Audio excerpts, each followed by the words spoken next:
¿De verdad es tan mala como dicen?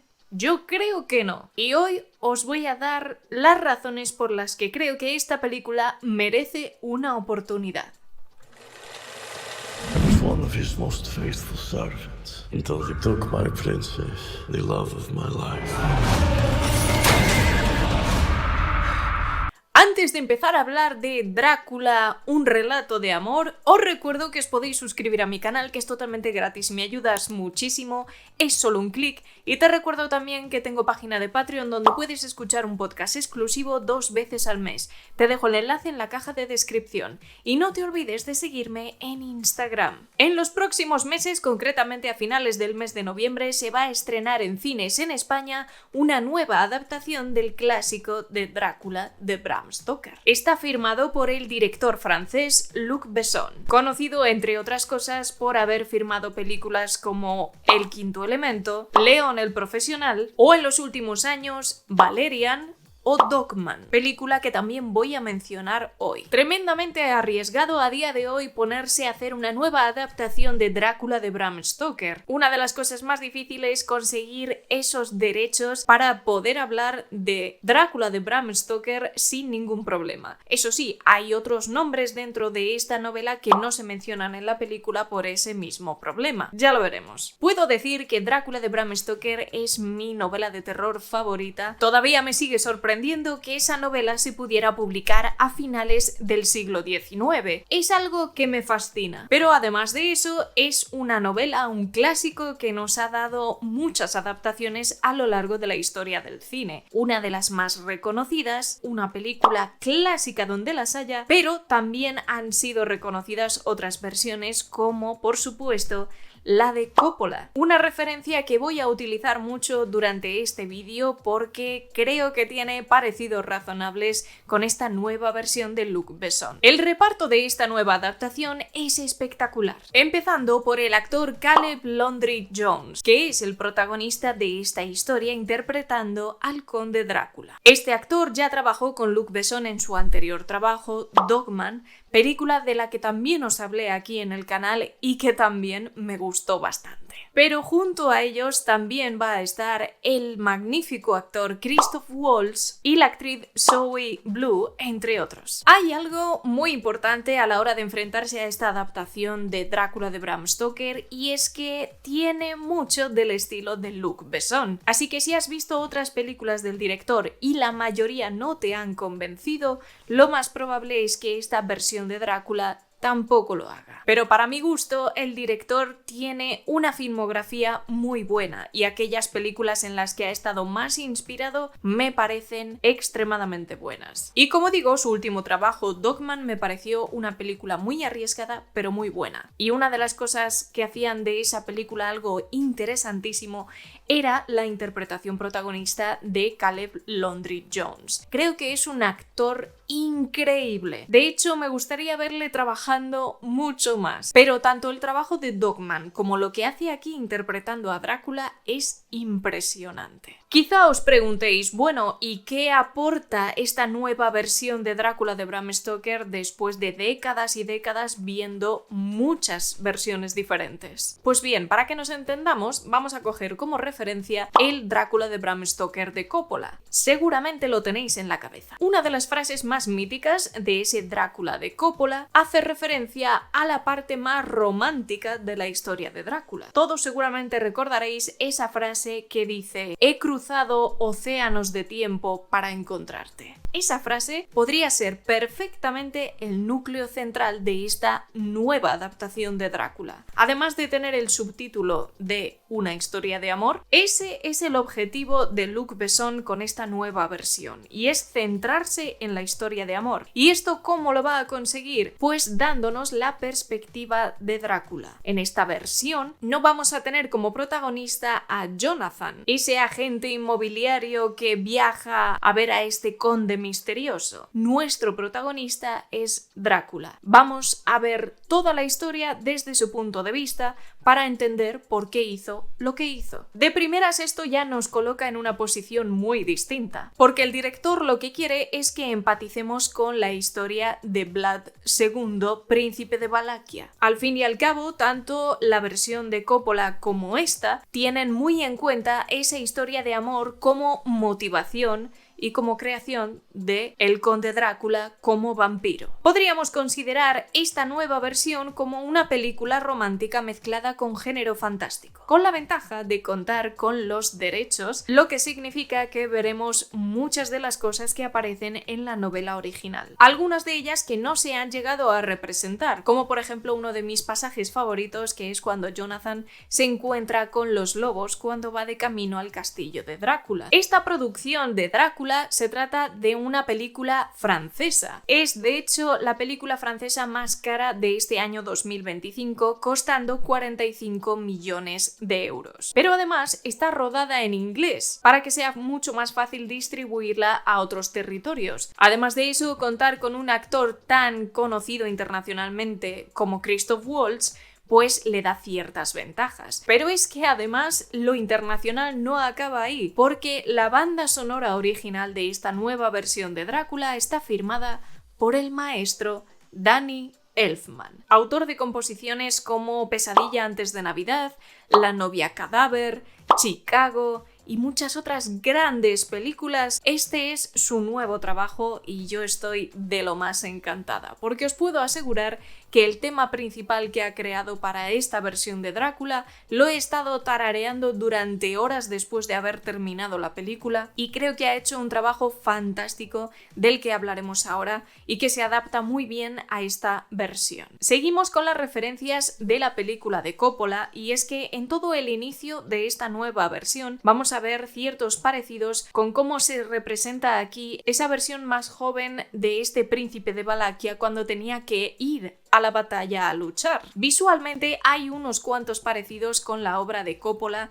con esas armaduras de lo más llamativas, quizá no tan icónica como la de Coppola, pero sí también muy imaginativas y con mucha atención al detalle a la hora de representar correctamente la época en la que Vlad tuvo que enfrentarse a estas batallas. Las coreografías y escenas de acción que vemos durante toda la película están trabajadísimas al milímetro, y de hecho el actor Caleb Landry Jones ensayó él mismo todas estas coreografías que vais a ver en la película y se nota. Hay una gran calidad en esas coreografías. El tono general que va a envolver a esta nueva versión es como si fuera un cuento.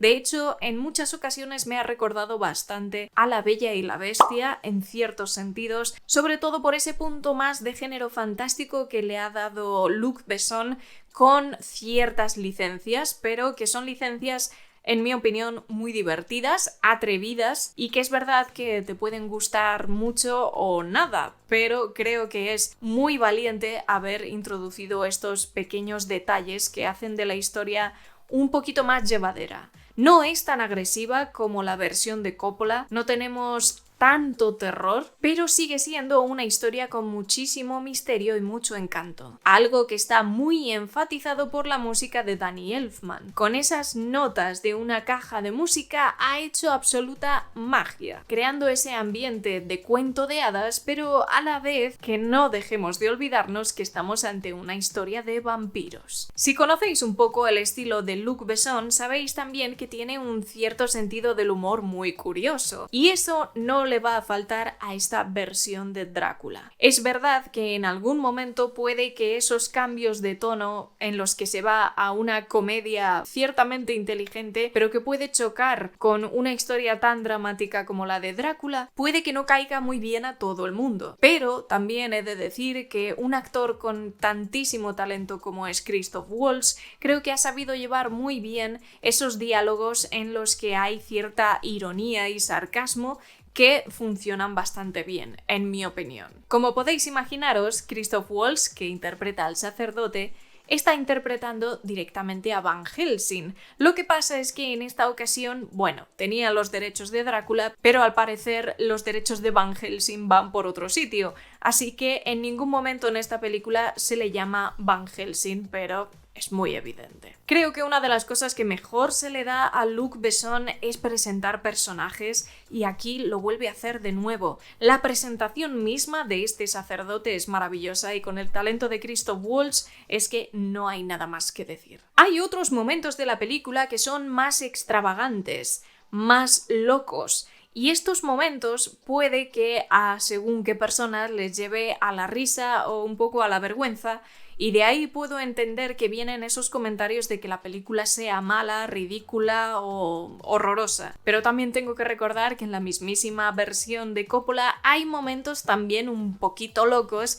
que pueden incluso llevarte a la risa, y no por ello deja de ser un gran clásico del cine de terror. En ese sentido, creo que las calificaciones como película mala de esta nueva versión de Luc Besson son un pelín injustas, en mi opinión. Matilda De Angelis es otra de las actrices que aparece en esta película e interpreta a una vampiresa con un carácter muy marcado, y eso puede que lleve a ciertos momentos de risa o de no sé muy bien qué está ocurriendo aquí, pero creo que encaja bastante bien con la visión de esta vampiresa en concreto, y después conoceremos sus orígenes, por lo que encajará bastante mejor. Una de las cosas que más me ha gustado de esta nueva versión de Drácula es la atención al detalle, porque hay ciertas cosas muy sutiles dentro de esta película que si no pones atención seguramente no las vas a ver, pero aquellos que conocen la novela y conocen ciertos datos sobre el verdadero príncipe de Valaquia, hay momentos que hacen referencia a temas históricos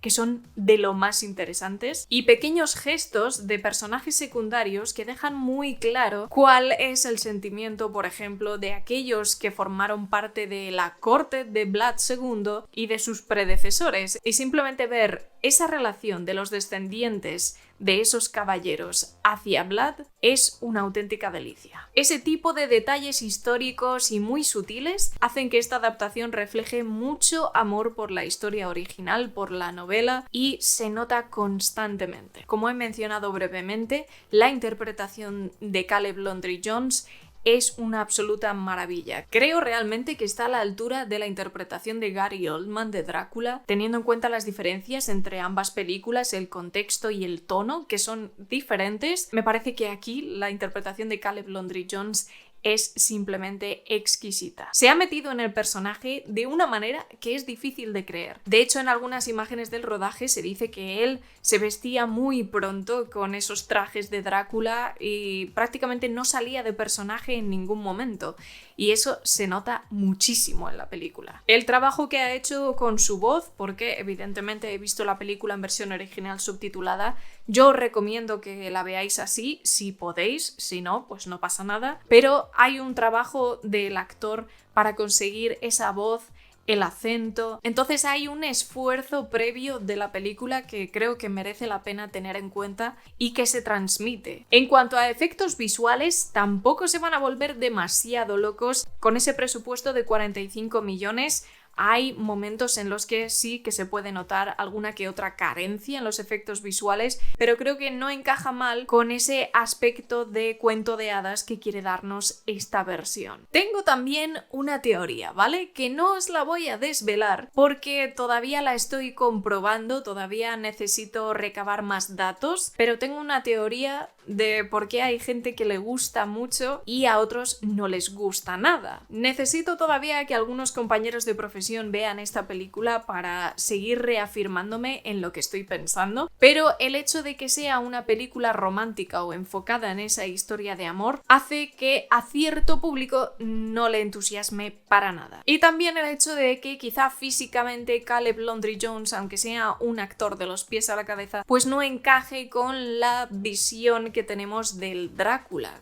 que bueno, En fin, se ha estrenado hace muy poquito Nosferatu y esa imagen de vampiro es para no olvidarla tampoco, ¿eh? Si consigo confirmar mi teoría, ya os lo contaré más adelante, porque puede ser muy curioso. Creo además que esta película de Luc Besson tiene un ritmo muy bueno y una narración fantástica, porque va a estar saltando en líneas temporales, pero lo va a hacer de una manera que resulta muy agradable y con un montaje que ayuda mucho al espectador a seguir muy de cerca la historia de este Drácula. Me ha entusiasmado la música, me ha entusiasmado Caleb Landry Jones, me ha entusiasmado el punto de vista que nos trae esta nueva versión, algunas escenas que están extraídas de la novela original y que no había visto reflejadas de esta manera. Y bueno, qué decir que esta versión no se ambienta en Londres, sino que se ambienta en París. Hay ciertos cambios, ciertas licencias que se ha tomado el director, pero que creo que encajan muy bien para la historia que quiere contar, porque bueno, París es la ciudad del amor, al fin y al cabo.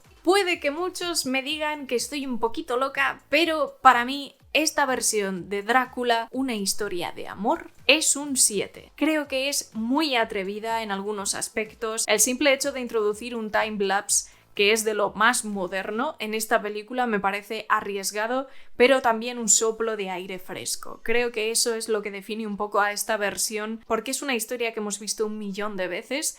Lo tenemos muy reconocido. Coppola ha influido muchísimo en las siguientes versiones y creo que hay películas que adaptan la historia de Drácula que han quedado peor que esta de Luc Besson, como por ejemplo la versión de 2014, que en fin, dejémosla ahí, es algo que quiero olvidar, pero esta por lo menos es diferente, se arriesga, abraza la historia de amor que hay detrás de Drácula y nos lleva por este viaje tan truculento, misterioso y encantador de la mano del mismo personaje de Drácula. Coge la motivación de ese personaje y la explora hasta el final, con una conclusión que también es muy lógica con la historia que está contando. Tengo muchísimas ganas de que esta película llegue a los cines, se va a presentar dentro de nada en el Festival de Sitges, pero ya he podido verla y no me he aguantado más. Necesitaba hablaros de ella porque mucha gente me decía que era malísima y yo no creo que lo sea. Tiene muchos méritos, es arriesgada, diferente, un soplo de aire fresco para la historia de Drácula y con una perspectiva que creo que la historia se merecía. Lo dicho, tengo muchas ganas de que la veáis, todavía hay que esperar un poquito, se estrena en España a finales de noviembre, pero cuando se estrene os lo recordaré, desde luego que sí. Cuando la veáis, o si ya la habéis visto porque ya se ha estrenado en algunos países, contadme qué os ha parecido aquí abajo en la sección de comentarios. Y ahí también podré ver si se cumple mi teoría o no. Como siempre, te dejo por aquí algún vídeo que puede que te interese y ya sabéis que nos vamos a ver dentro de muy poquito. Cuidaos un montón y disfrutad del cine, que para eso está.